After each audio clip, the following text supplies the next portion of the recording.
अरे प्यारे बच्चों, आपका स्वागत है सुमन स्टडी सेंटर। तो अब देखते हैं कक्षा 12वीं में आता है सबसे ज़्यादा साहित्यिक परिचय। ठीक है, उनमें है आपका जयशंकर प्रसाद का, जो कि देखा है जयशंकर प्रसाद का साहित्यिक परिचय क्या होता है। सबसे पहले जब भी कक्षा 12 में पेपर देने जाएंगे आप, जो बोर्ड वाले पेपर, तो बाबू सबसे पहले जब आएगा साहित्यिक परिचय, हेडिंग बनाएंगे क्या आपका साहित्यिक परिचय, और किनका लिख रहे हैं, जिनका लिखेंगे उनका नाम। ठीक है, उसके बाद ये क्या कर देंगे बाबू, ब्रैकेट में कर देंगे, डबल इन्वर्टेड कामा में कर देंगे। ठीक है, उसके बाद क्या कर देंगे, नीचे लिखेंगे कुछ उनके बारे में, थोड़ा सा लिखेंगे 2 लाइन।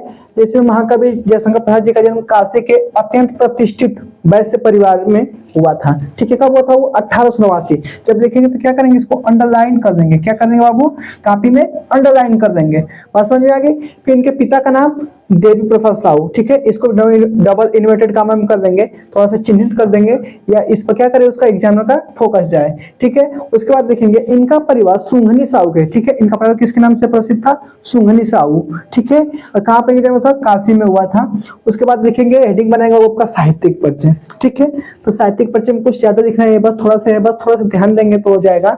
जयशंकर प्रसाद जी हिंदी के परिवर्तक माने, क्या होते हैं, हिंदी के परिवर्तक कवि माने जाते हैं। ठीक है बाबू, और कहा है कि प्रसाद जी जीवन संघर्ष करते हुए, उनकी तबीयत मैक्सिमम खराब रहा करती थी, उससे अपन जीवन से लड़ते हुए, संघर्ष करते हुए क्या करते थे, बहुत सारी रचनाएं किए, जिसमें उनकी जैसे कमायनी, झरना लहर, आंसू, उनकी क्या है, फेमस रचनाएं हैं। ठीक है, तो क्या परिवर्तक माने जाते हैं, और प्रसाद जी जीवन संघर्ष करते हुए अनेक रचनाएं किए, बहुत सारी रचनाएं किए। इन्हें इनकी रचना कमायनी पर, जब कमायनी की बात आएगी बाबू, क्या करें, अंडरलाइन करके डबल इन्वर्टेड कामा कर देंगे। ठीक है, और मंगला प्रसाद पारितोषिक, इसे भी डबल इन्वर्टेड कामा में कर लीजिएगा। ये आपका पुरस्कार उनको मिला था कमायनी पर, मंगला प्रसाद पारितोषिक से सम्मानित किया गया था, और इन नगर प्रचारणी सभा के क्या थे, अध्यक्ष भी रह चुके थे।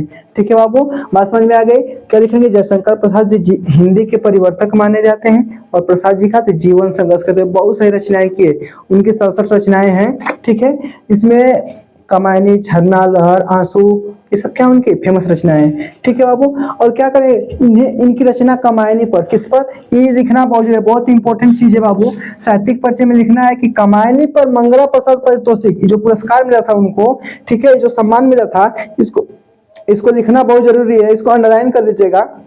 और ये नगरी प्रचारणी सभा के क्या थे, अध्यक्ष भी थे। ठीक है, फिर आगे देखेंगे, उसकी इतना करे बाद देखेंगे कृतियां। हेडिंग क्या बनाएंगे बाबू, कृतियां, क्योंकि साहित्यिक परिचय और जीवन परिचय थोड़ा अलग होता है, जीवन परिचय से साहित्यिक परिचय। क्योंकि जीवन परिचय में बस लिख देंगे उनका जन्म क्या हुआ था, पापा का नाम, मम्मी का नाम, और कितनी रचनाएं किए थे, और उनका मृत्यु कब हुआ था। लेकिन जब साहित्यिक परिचय लिखते हैं बाबू, तो थोड़ा सा उनके बारे में 2 लाइन लिखने के बाद हेडिंग बनाएंगे साहित्यिक परिचय, और वो थोड़ा सा 2-4 लाइन लिखने के बाद क्या हेडिंग बनाएंगे, कृतियां। ठीक है, उसके बाद हेडिंग बनाएंगे कृतियां। इन्होंने 67 रचनाएं, कितने, 67 रचनाएं की है। इनके प्रमुख रचनाएं निम्नवत हैं। ठीक है, इनके प्रमुख रचनाएं क्या है बाबू, नाटक में देखेंगे चंद्रगुप्त, अजातशत्रु और राज्यश्री। ठीक है, इनकी क्या है, नाटक है। और उपन्यास क्या है बाबू आपका, कंकाल और तितली। कहानी संग्रह आधी आकाशदीप, इस पर बहुत सारी रचनाएं की है। ठीक है, उसके बाद हेडिंग बनाएंगे भाषा शैली। इनकी भाषा शैली क्या थी, प्रसाद जी की भाषा शैली जो थी आपकी उत्कृष्ट और खड़ी बोली थी बाबू, और इनकी शैलियों में परंपरागत स्फुटता और नवीनता पाई जाती थी। ठीक है, क्या था इनकी भाषा शैली, उत्कृष्ट और खड़ी बोली थी। बात समझ में आ गई। फिर इनकी शैलियों में क्या था, परंपरागत स्पष्टता और नवीनता, मतलब नई चीजें पाई जाती थी। बात समझ में आ गई। ठीक है, उसके बाद सबसे जो मोस्ट इंपोर्टेंट हेडिंग है बाबू आपका, साहित्य में स्थान। ठीक है, यानी कि जयशंकर प्रसाद जी का साहित्य में क्या स्थान था, तो उसको लिखेंगे बाबू, जयशंकर प्रसाद जी हिंदी साहित्य में छायावाद काव्य के जनक माने थे। छायावाद काव्य के जनक कौन माने थे, जयशंकर प्रसाद जी। ठीक है, और एक पोषक तथा महाकवि के रूप में क्या रहेंगे, सदैव अमर रहेंगे।